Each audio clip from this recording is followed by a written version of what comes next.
Thank you.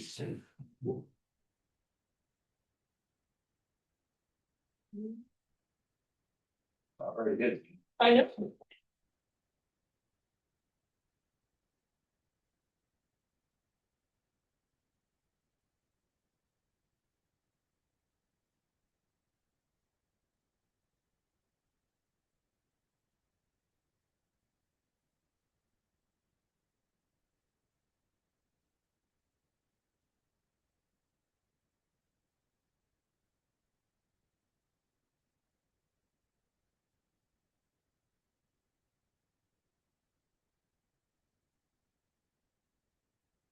Mr. Chairman, I read 7 o'clock.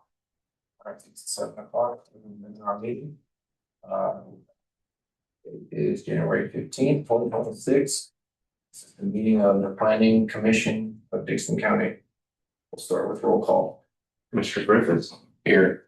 Commissioner Schneider. Here. Commissioner Boltman. Here. Commissioner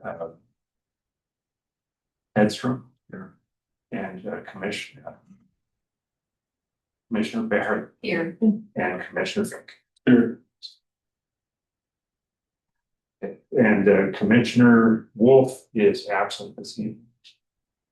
I will move on to approval of minutes. Are there any? But if you sit on there for minutes from last meeting. Mr. Chairman, I just see one minor fix is in item 5, old business. Kansas Commerce Commission, shouldn't that be Kansas Corporation Commission? I'm sorry. Based on Taylor's report. Yeah.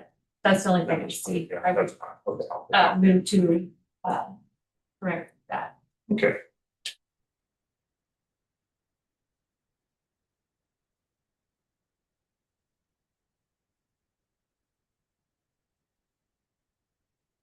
Yeah. Vote on that, right? Yeah.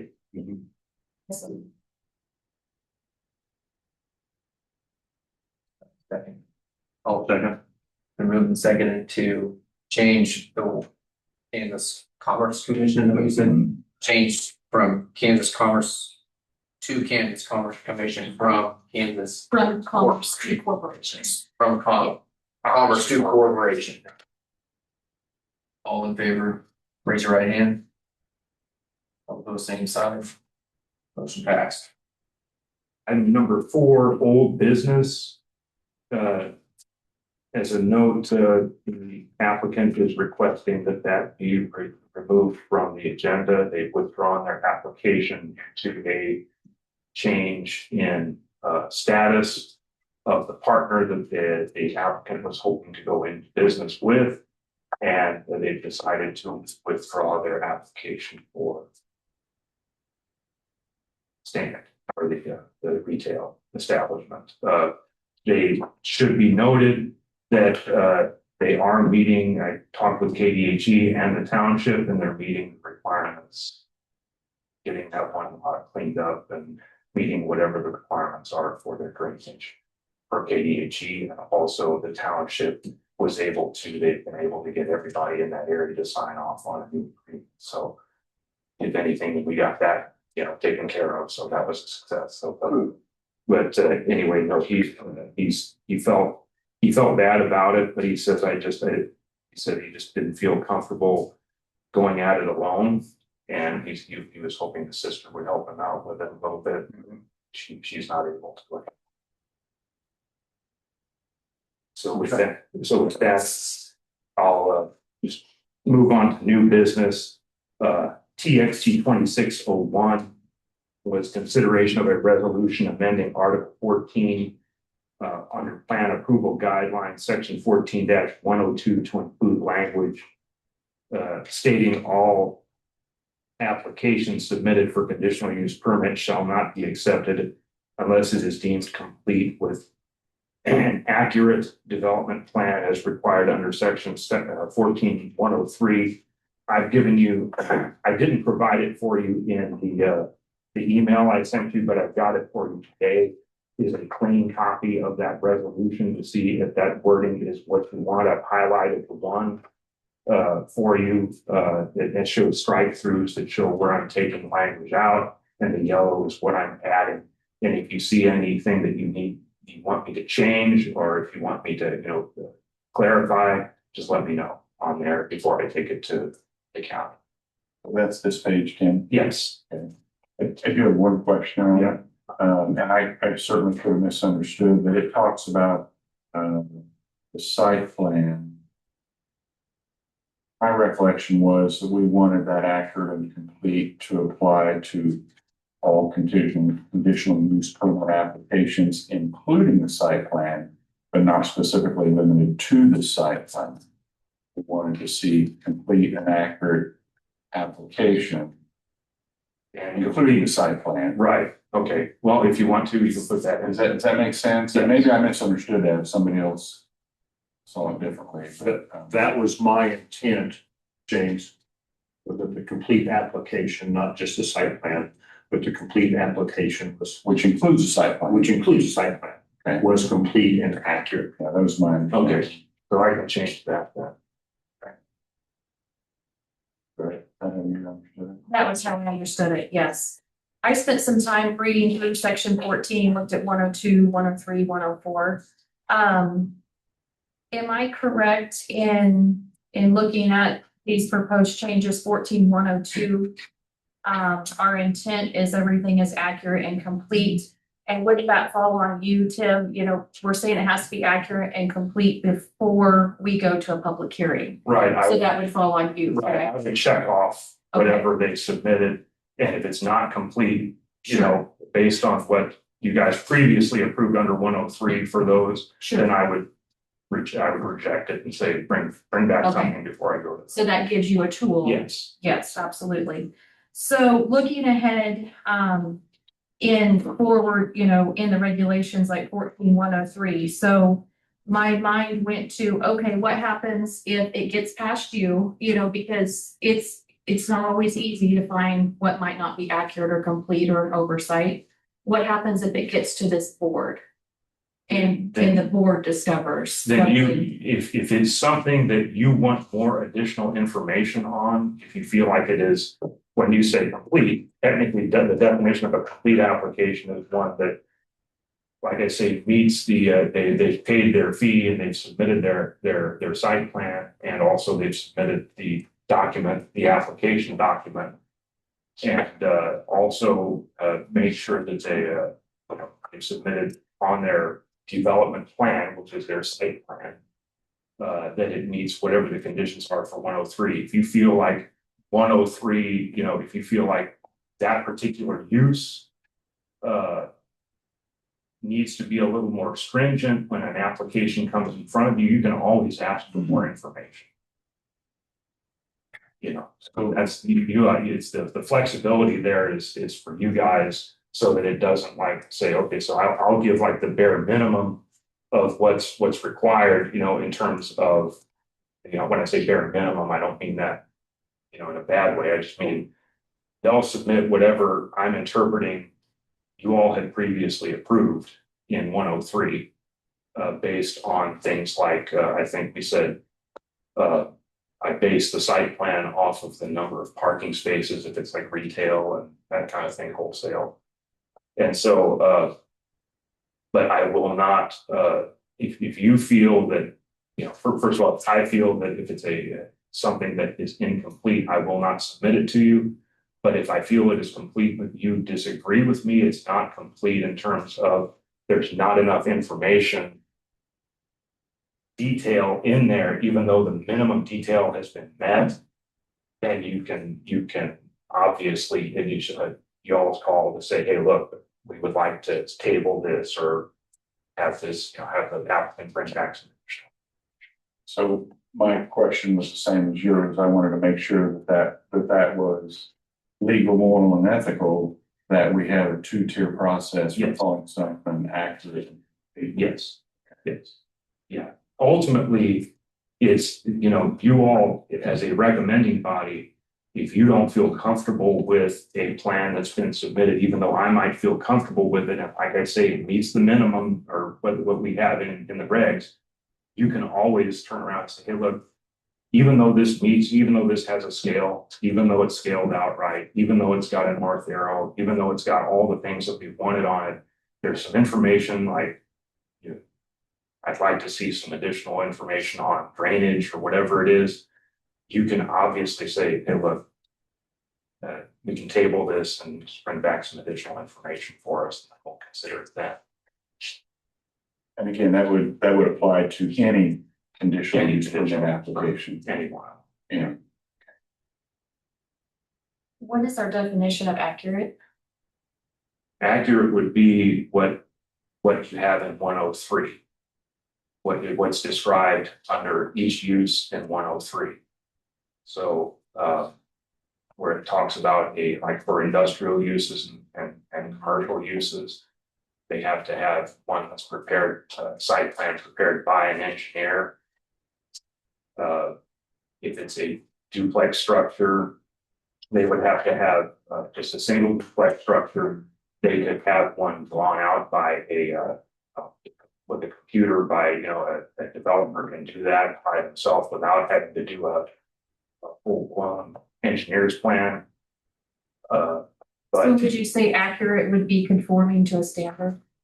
it would be conforming to the standard that is set in 103. Right. And then how would you judge complete? How would we define complete? Complete is if they've submitted their application, their fee of $200, and the site plan that meets those, what we were talking about, the standard that we have here.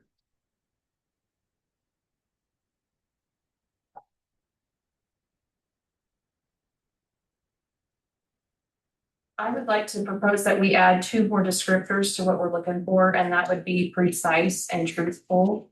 Precise meaning clear, exact, and specific, and truthful meaning free from error or defect. And I just think it's important. I mean, errors happen, omissions happen.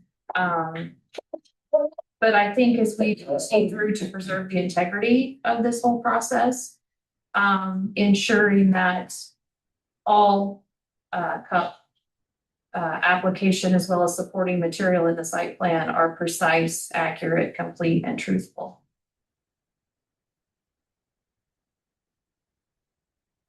Because what I see you saying is like somebody comes in and says, well, I want to do it. Their plan says one thing, and then they do something else. I see what you're saying. Right. Okay. I agree with you. I don't know it. Feel like precise and accurate are kind of the same in a way. In a way, and so I'm gonna have everybody take one and pass it down. I've worked on this a little bit. In that, the difference between precise for this part of the regulations is accurate is conforming to the standard, so the regulations printed in that 103. Where precise is defined there, clear, exact, and specific. Okay. Yeah. So, what I'm sharing here with the board is, I just copied out the highlighting we got in our packet. And that's in yellow, and then anything in green was, my idea of how to, strengthen and improve what you're. Oh, look,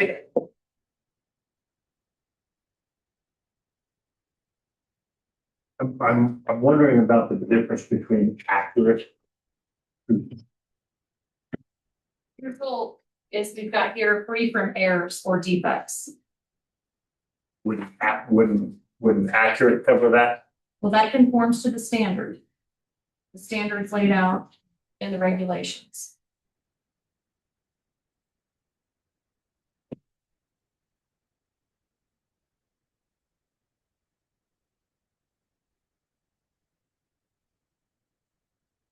Also would be accurate in terms of the site plan, but truthful in terms of like, let's say hours of operation.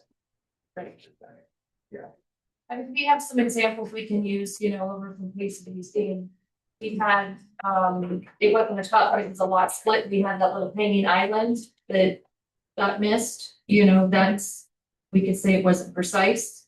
We're not- Technically, and I'm sorry for interrupting, but the example I gave you of hours of operation isn't necessarily something, this is a business decision, you wouldn't be able to do that. I was just throwing that out as. Sure, but we've seen, if we kind of reflect back on the last 6 months or so, we had the little hanging island, you know, that it got past him, it almost got past us.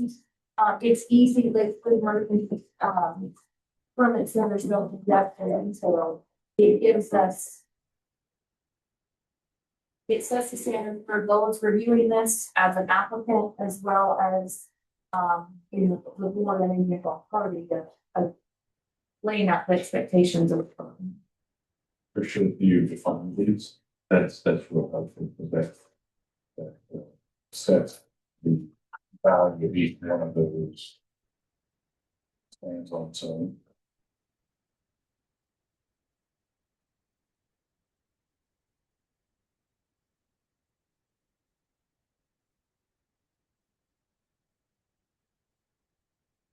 Because prior to this, we had not defined and. Well, In a way, we did it, but not on paper. Right. So this defines those and adds a little bit more to it. Specificity is significant because a lot of times it's not specific. Well, I guess we kind of did on paper, but it wasn't as concise as, but.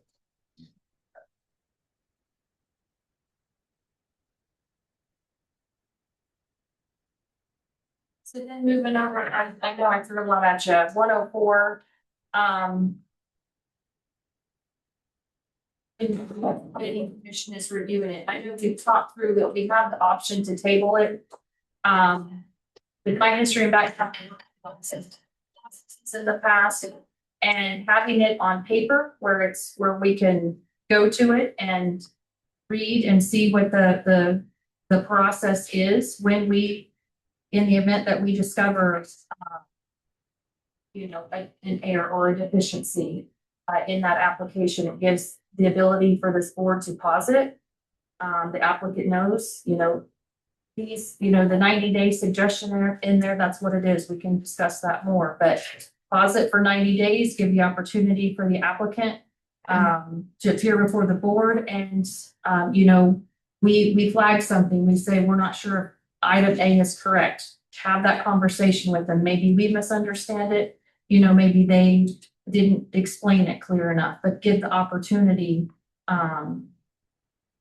when we discover a potential error to work through that with the applicant. My thought process on the 90 days was it keeps it moving. It doesn't drag it on for an extended period of time. But again, that the number of days we can sure change that if that's what the board would like to do.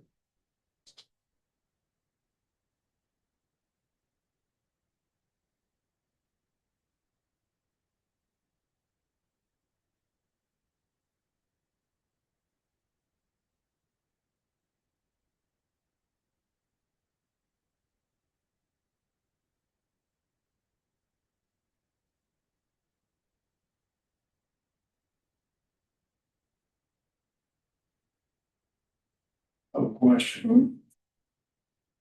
Just being devil's advocate. Does it really matter?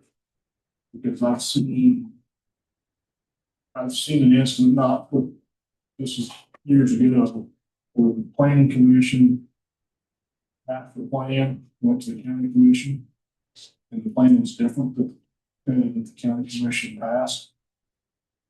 Than what the zoning board passed. So I guess what guardrails do we have? I mean, we can go through all this and say you have to do it this way, but if somebody's not right there at the county commission level, that at this particular time that I was familiar with, nobody from the planning commission was there. the county commission just said, okay, that's close enough, we're gonna do it. So the site plan was different that the county commission passed and what the planning commission. So I'm just asking out loud, are we really making some hoops to jump through that at the end of the day? Or do we have a safeguard in place that when the planning commission said, okay, this is what we approve, that that's exactly what gets to the county commission? Well, legally, what we have to do is look at, first of all, your recommending body. But it's also a plan that's submitted, like, let's say, to the county commissioners. They have the option, you know, like I would point out to them, it went to, you know, our board, our county commissioners. Hey, it's changed. I'm going to recommend, one of the recommendations that I would have is that they would kick it back to you guys to look at it. So basically, that's their they have that option.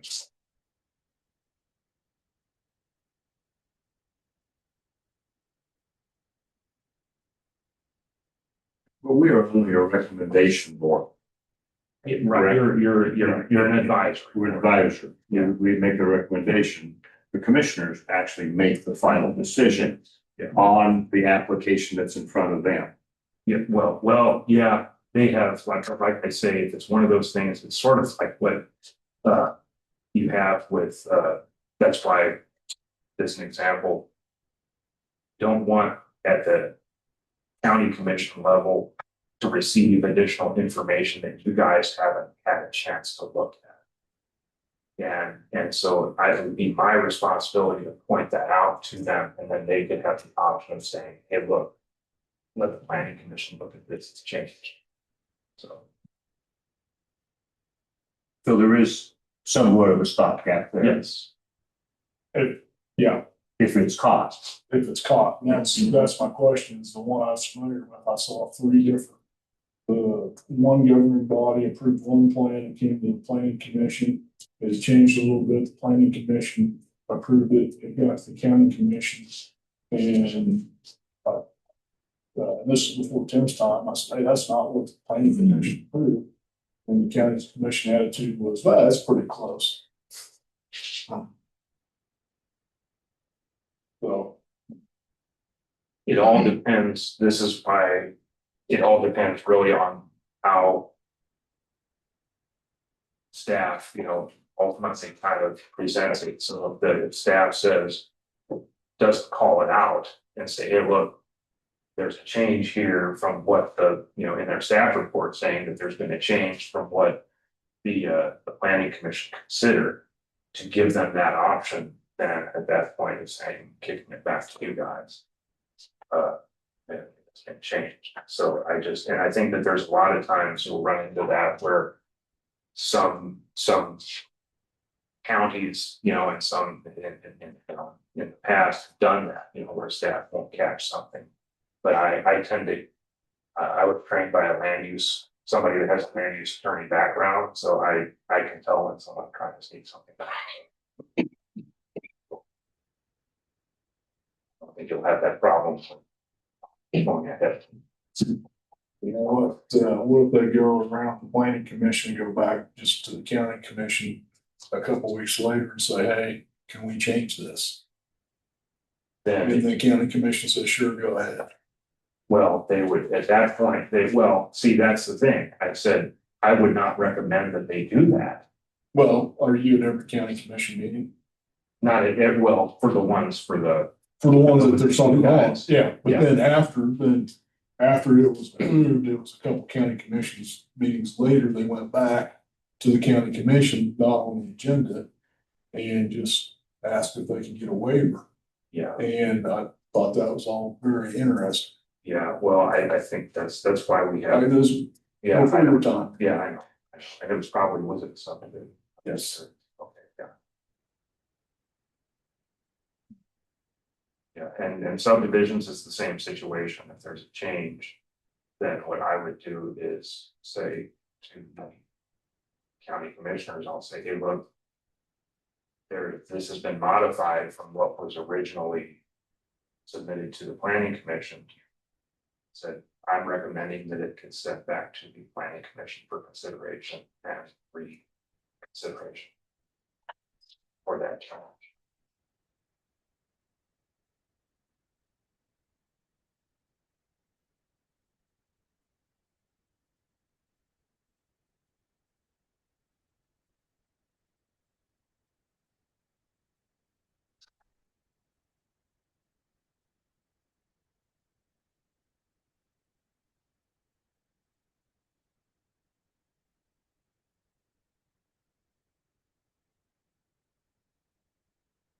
I think at the end of the day, you're right, commissioners can do whatever they want. I just, At the end of the day. But I also, Barb, appreciate the work you put into this. yes, And I think defining, adding a couple terms. And defining them. I think would have value at a minimum, when applicants read that, they'll be precise, better be accurate. Better be free from error, truthful, better be free from error, and it better be complete. I don't think that's a bad thing if applicants. Assume that. Applications need to be accurate, complete, concise, precise.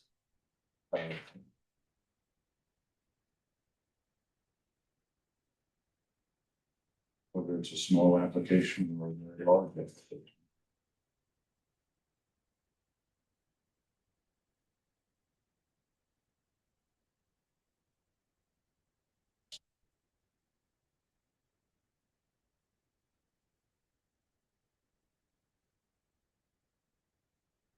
And what I would do is, because there's a couple of these that like to, I appreciate your input. This is the best way for me to communicate what my thoughts were. So Yeah. yes, feel free, I mean, let's Because, mark it up, right? yeah, and because what I was gonna say is that, then whatever you all decide to do with this tonight, I can make those changes and run it by, county council. And let them run through it, make sure that format is okay and, You need a motion to do that, Tim? motion to just, what you can do is it would be a motion. Table. And what I would do is redo my resolution that I had with whatever. You guys decide on, tonight, if you want all of this, what I'm gonna do is I'm going to submit this.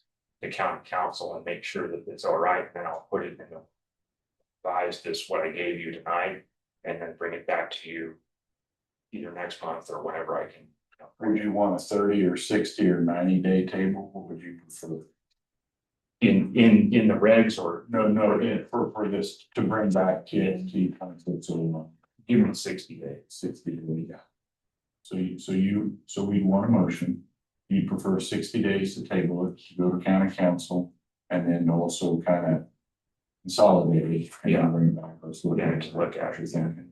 I would make that motion. We would table TXT 2601 for 60 days for staff to run additional work that's put together, run that by county council, and then consolidate that in with the other recommendation we had that this would apply not just to the site plan, but would apply to the entire conditional use permit application, which would include the site plan. So that would be my motion. That's what I'll second that. That's fine. Help me put that one. Oh, So wow. it's been moved and seconded to, To do what he said. yeah, Just essentially do it again. to submit Barb's resolution for review for county council for 60 days. In For county council County. to review. for county council to review and approve. And Tim will consolidate it. And Yeah. Tim and I'll consolidate. Dress it up the way that that they want me to, make sure that, it makes sense and doesn't put us in a bind. And that then would apply to the entire conditional use permit application process, including the site development plan. Move that, so. It's been moved and seconded to. Do all that, all in favor, raise your right hand. All opposed, same sign, motion passed. Tim, I do have one question. Is development plan and site plan, are those interchangeable?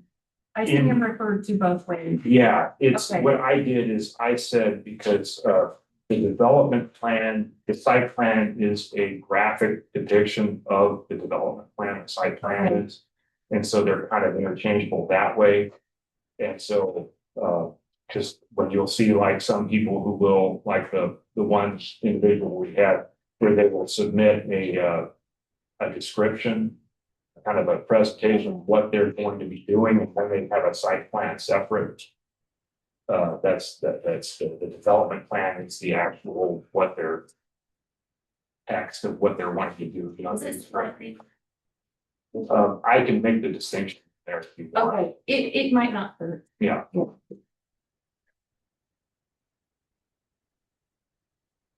On to the next new business, Tim. Okay, this is consideration of some additional language. I think at the last meeting, actually a couple of meetings. I get to ask staff to, whether or not we can take all of the renewable energy type of sources and different things that are rely on renewable energy and potentially put it under, like, let's say, one resolution, and I think that can be done. And so what I did is I went through a combination of things. I went through kind of our old regulations, plus some, mainly though from other counties. The one that is the most, I looked for, to be very honest, the most restrictive, because when you don't have a lot of information about a particular use or an energy, it's always wise to be extremely stringent first. And because not a whole lot of information, there's not a whole lot of data out there. I couldn't, I know I can tell you now, Saline County, we spent over a year just trying to address one renewable energy, like the solar. And so so what we did is now we're trying to do some other things too, trying to look at the others like we're doing tonight with you guys.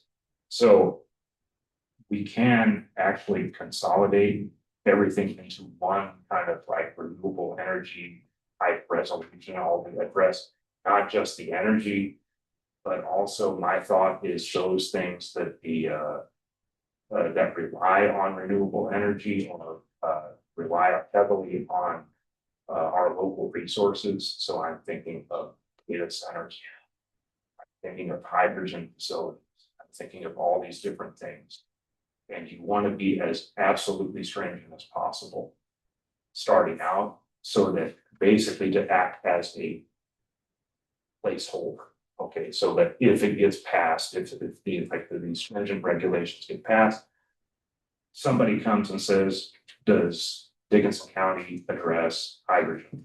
I said, yeah, it's here, and they can decide whether or not they want to actually invest in us or not based on our regulations. Of course, they have the option to come in front of you and make changes to to those regulations, but technically you have the authority to say no. So that's where we're at. So what you have, what I submitted to you guys for consideration, I'm not expecting you guys to come up with anything tonight. I'd like you to kind of sit on it, and probably be a good idea to just think of, there's two things though that I want you to kind of think of with any of this. Is number one, The big thing is water usage, all of them. The other is liability insurance. And we have the standard, which is $1 million or $1.5 million or whatever per incident. I've run into situations, I'm gonna tell you now, because we're running into this in Saline County now, where we're gonna have to make changes to address an increase in liability for these types of facilities. They're kind of not a whole lot of information about them. There's not a whole lot, when I say not a lot of information, there's no example that I can really use outright. I know that there's a place, I think that I just learned that there's a small scale nuclear facility that wants to go in somewhere. In somewhere, in southeast Kansas. So I'll look to see how they're addressing things, but what I've got in here now is pretty random, and it's, so I wanted you guys to look through it. And take the time, because I know you're gonna need more than a week and more than an evening to look it over. So, and just let me know, but I just want you to keep in mind the two things, the two primary things. I would say the third one is size, acreage size that you would want. You can set limits on acreage size. You can put, if there's anything that you feel is, in our discussion, when we look through this, if you feel that there is an issue with potential environmental impacts, then and an applicant obviously doesn't address those to your satisfaction or to the county commission's satisfaction, you can always say no. You can always say, you can always, and so it's just something I don't. This is just basically to give you something to kind of look at, go over, and so like I've got definitions in here. I call it alternative energy systems under a different a new thing. I said the purpose of these regulations is to establish provisions for the establishment of commercial alternative energy facilities and related uses which produce or rely on electrical energy derived from, but not limited to, solar, natural gas, nuclear, hydrogen, battery energy storage, cryptocurrency mining, data processing, and / storage centers. All of these things, keep in mind, require, as I said, a lot of water, and I've collected some information. Haven't shared it with you guys yet, but I just found it today on how much water usage is that some of these use, and I was going to share that with you probably next meeting or whenever we want. Do we have an idea of how much water's in the county, like in terms of groundwater, Ground- surface water? I don't know where we would get that information from unless, Division of Water Resources might have some idea, but I don't know. I just see water as a bank account, and if we overdraw, we're in trouble. But really, to make an intelligent decision, we kind of need to know what the potential is in that account. Yeah, and I don't know, offhand, like I say, and I don't know where we would get that unless it would be DWR. What might have it. I can look into it if you want. Absolutely. Okay. I noticed that wind is not listed along with, solar and everything else here. Is that possible to put that in there? And I know we've already had one application and it's in process. Right, That being, and but if that fell through and that didn't move forward, then would we not be able to put wind in here? That's something I'm looking into with county council to see, because it all depends on how that plays out. But does it? Because in the resolution the commissioners passed, that applies to that cup if it regardless of what happens, if it goes forward or doesn't? It depends on, like I say, we're gonna get some information once all this kind of airs out. I'd like to see what the courts do. Because the courts have, ultimately now the courts have to say, Right. so I can't answer that. But where I'm getting at is that resolution covers that. Doesn't the county have the ability to continue to regulate, not that entity, but future entities? Yes, Okay, yeah, so any future applications, is what you're talking about. right. Yeah. Potential, yeah, but I wanna make sure that I give you a straight answer from, I don't wanna be hamstringing us, by saying, something that I'm not totally true, don't know all the facts on yet. So that's why I was saying, let's see what the courts do first and then what council tells us to do on that. But I said, in a nutshell, I would say yes.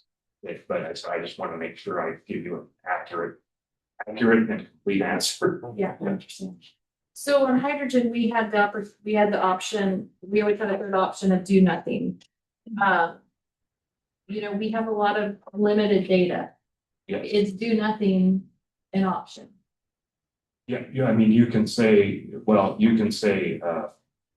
because of Not add it to the regs. the lack of information or whatever, you can make a recommendation that hydrogen be not considered. No, not hydrogen, but I'm just saying, do we have an option for Any of them, APS? yeah, any of the options, yeah, Okay. yeah, oh, yeah. Am I wrong in thinking the hydrogen, we don't have, is it hydrogen we don't have much regulation over? Extraction wells, Yeah, correct. well, I'm just saying, we always have that third option. Yeah, I just, yeah. so do we have that third option for text 2602? I mean, if you, if you want to, like I say, if it's one of those things where, So do I have this straight in my head that if we add one or all of these types of alternative energy systems, solar, natural gas, the list of 8, if we add it to our regulations, that communicates to developers that the county is open? we're open to it. And it's up to them at that point to, when they read through there and say, oh, this is, is this something worth investing in this area or not? And so like I say, I try to, in situations like this where it's brand new and there's not a lot of information, I try to be as stringent as possible to protect county assets. That includes water, it includes the roads and everything in land. So do we, with citizen input, because I'm sure we're gonna hear about it. Yeah. What is our option if we hear one item on this list? I'm not picking on anything, just one of them. It's not popular, absolutely not. Right, you can make that recommendation to say that particular use, because now it has to be based on. Can't base it just off of. External Public, opinion, yeah, I mean, it has to be but you would based. base it off of, you don't think there's. There's not enough information. Right, not enough information. There's not enough, yes. So is our recommendation that we ban a use or that we just don't add it to our regulations? What's the difference between that? I would have to get some clarification on Okay, for you. Tim, I think you've hit on 2 things. One of them, a natural resource that we have here, water. Yeah. Is something that we should sincerely, excuse the pun, but dive into. The other one would be liability. Yes. And liability insurance is only as good as the company behind it, which sometimes is not very good. And $1.5 million liability insurance doesn't go anywhere. No. That's So, just a starting. so just sitting here thinking out loud is that maybe some different tools to hold a company accountable, responsible for the long term, 20, 30 years for the life of the project. So that if something does go south, then there's some teeth. Just thinking out loud. But I applaud you of thinking those two things, water and liability. I think those are extremely key. Because I'll tell you, and just, I'm not speaking out of turn, but as when I was in Saline County, we're talking about this, that came up. The county commissioners there, especially when it came to the battery energy storage situation. Our planning commission there left it at like $1.5 million with the option that the planning commission could change that in the future, or the county commission could in the future. And so that's why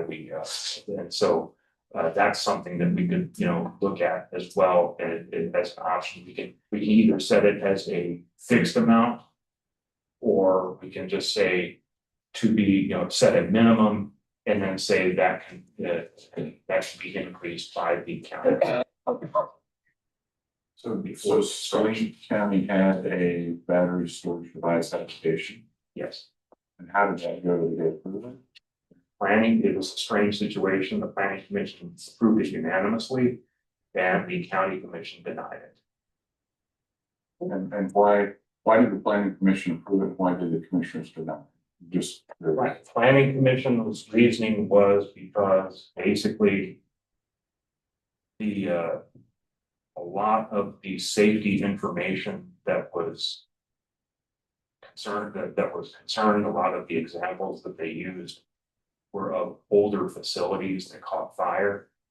The newer facilities don't use that technology. And so the first generation facilities were, so that the planning commission put some safeguards in there to make sure that wasn't, so in the future, emergency management and some other agencies, the local fire districts would all get together and put together a response plan. Now, keep in mind, these guys weren't going to start construction until 2030 on this thing. And that was a factor as well in I think that the county commission's denial, because the county commission felt that the safety factor was they just were not comfortable with. And so it was not a mark against, and I told them, I said, in their case, anytime the county commission goes opposite of what the planning commission has recommended, it is not a mark against the planning commission.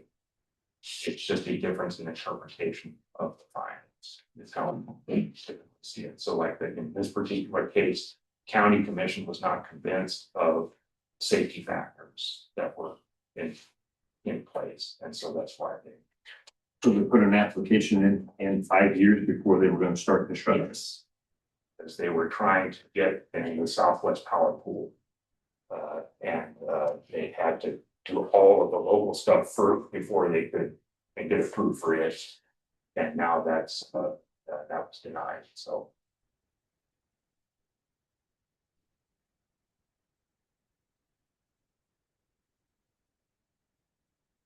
Are any of these other things that are on that list, those 8 items, so are any of them, do they have tax exempt situations like pipeline did for 10 years and like the wind energy pilot payment? Do any of those have that? To my knowledge, I don't know of any additional incentives at this point. But it's my thought is that the main incentives were for the energy itself and not for, let's say, there is for battery energy storage facilities, but not for, like, let's say, the data centers. I don't think there's incentives for those. Or for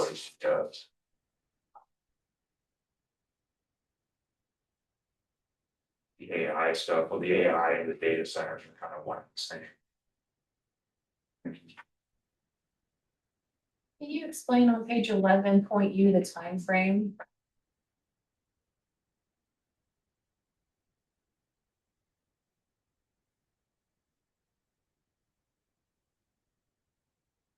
11U, On page 11.u.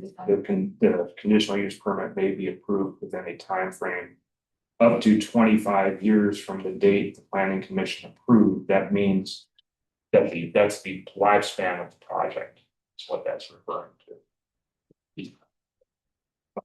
If it's, if something is like after 25 years, they have to renew that conditional use permit if it's gonna be continued. Does that have anything with when construction has to commence?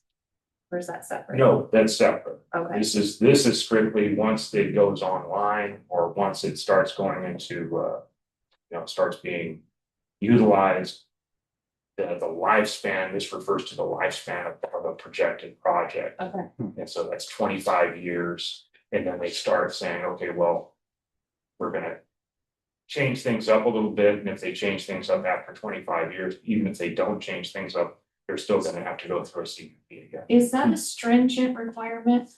I mean, I just think about. We haven't even had iPhones for 25 years, and this would tie in. A project for that. We can change it. You're right, It can be changed. So, yeah, I mean, right. But it's, but keep in mind, like for wind energy.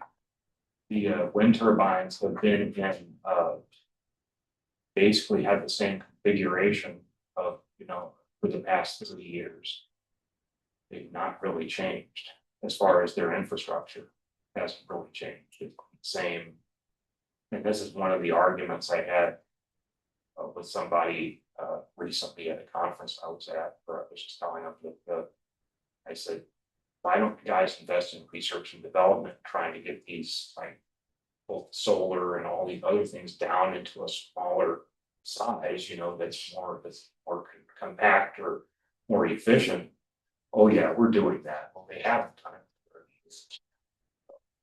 They're still using the same technology that they've had for 30 years. That's why I was putting that 25.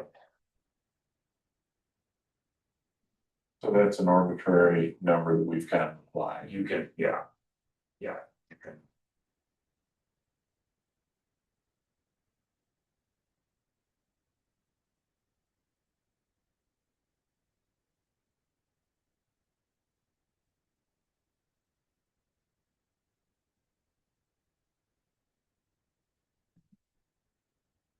I'll need that. I think we have a lot of studying to do. And kind of the factors that I would like to see, the data points for any and all of these different types of alternative energy systems would be along. I've got some overlap with you, Tim, the footprint, the acreage that's covered, water use for sure, energy consumption and output of each project type. What kind of physical structures are built? I think there's a pretty wide range of differences in what we've got here of, essentially shipping containers versus large buildings that cover lots of square footage. Would like to evaluate, the presence of heavy metals or foreign or toxic substances that aren't, native here in Dickinson County. And then I think we need to really consider quality of life inputs on the humans and the whole ecosystem around both the audio and visual impacts of those projects. The other thing is to keep in mind that even if an application would come before you after, like, let's say hypothetically, we get everything, ironed out, and even if an application does,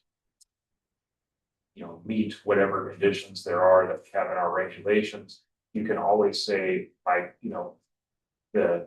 I'm not convinced of safety. You still have that hang your hat on, is you can always say safety, or it's gonna have an adverse impact. And if the applicant can't mediate or remediate that to your satisfaction, then you can always deny the application. That's And then last point was, identify what the hazards are. Is it fire? Is it smoke? Is it, maybe like hydrogen where it might have to be super cold, so you have a freezing hazard, whatever those hazards are that we need to. And the other thing is too, you brought that up, freezing, a lot of these require additional energy as well. Right. Not just water. And that's the energy consumption and output, yeah. And I would throw into that, I had just kind of jotted down some notes to water liability, acreage, how many acres, does it fit within our comprehensive plan? In other words, those things would need to be close or at least good roads where they can get at emergency access, county and township infrastructure, road and bridge, a decommissioning plan, when would ground break, when would be a completion date, lifespan of the project, emergency management response plan, energy consumption and output, groundwater contamination, and quality of life. I mean, you can come up with a dozen things real quick that are pretty impactful.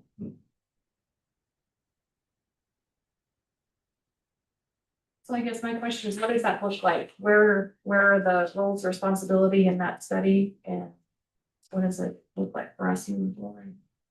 Well, the thing is though, is a lot of that I can collect some. But again, it's all I can do is present you information. And you're going to have to, if the board and the county commission as the board is going to have to determine what potential impacts that will have. If you want to go and, to the level of, I can tell you now, I looked up, one of the things I looked up that I wasn't able to share with you guys on the data centers is that the smallest data center consumes the equivalent of about 200 single family home worth of water. That's the day or per day. And so that's something to keep in mind in a community county like this, where especially you've got issues with the aquifer going down, and we need water as a strict resource. And this is not stuff that can be, and I was looking it up. They can probably recirculate it a little bit, but it's not going to do a whole lot in terms of jumping the system, so it doesn't impact it so bad. But it's still, that's a lot that it impacts. And the most, now I've looked up, there's a place in Virginia, and the maximum that that one facility that Google has in Virginia is like consuming like the equivalent of 400,000 gallons per day. And so it's and that's the equivalent, they said, of roughly 30,000. So it's something, those are things to keep in mind. And I want to, and like I say, if you don't, what I can do is I can provide you information like that and see if I can get some information that I can provide. But it's, those are things that you'll have to look at, liability and all of this stuff too. And so, I apologize for it being such a very long resolution. But it's the one that this is the best way I can come up with making it fitting all of them in there and addressing all the things that I think are going to come up.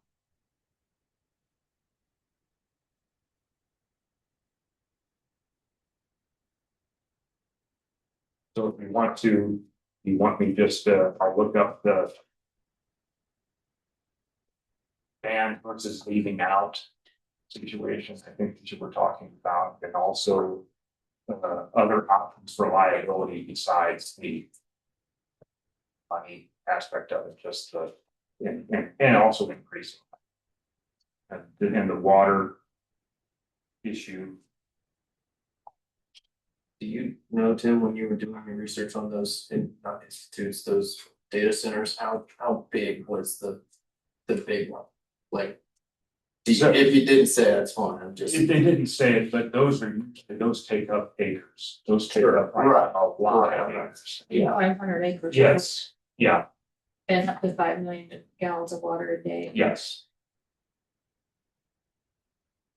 Yeah, they get to be pretty big. The Google ones are pretty big.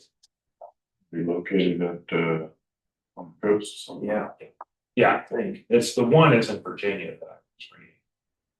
The others, there's others that I'm being sent information on from somebody else. There's some in Texas that I'm gonna look at, and some in Nevada as well, that I try to. So is it as simple as, once we've studied water availability in the county, try to come up with the best number we can? Can we say a project, whatever it is, that uses more than X gallons of water a day, a week, a month, a year? Yeah. Is not permitted. Right. You can do that, yeah.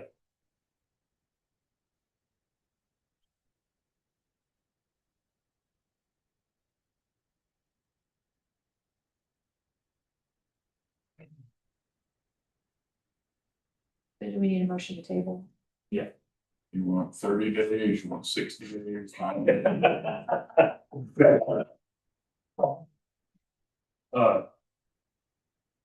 See, in light of we have until July is gonna be when and it doesn't really matter if it does expire, we're not anticipating anything coming, but I would feel comfortable if you just gave me an additional 9 days.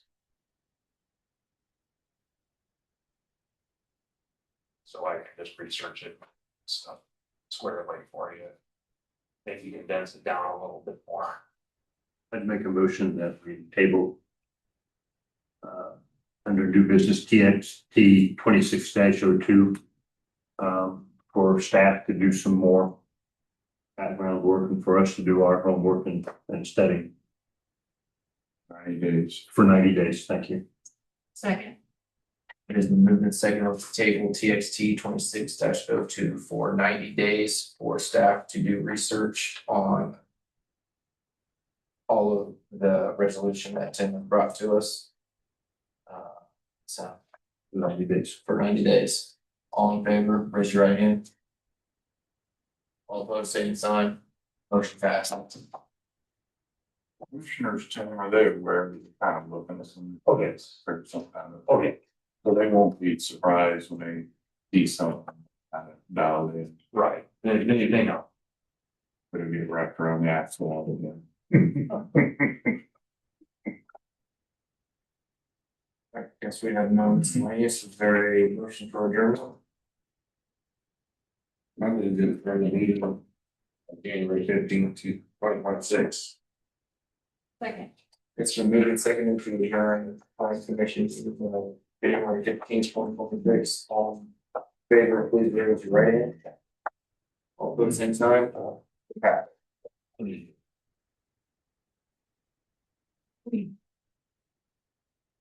However, they still essentially here. Can I make a comment? Well, public meeting, when the meeting Yeah. closed, Yeah. play cards, I mean. Okay. I'll be brief. My name's Ken King, I'm the president. I think you're still on.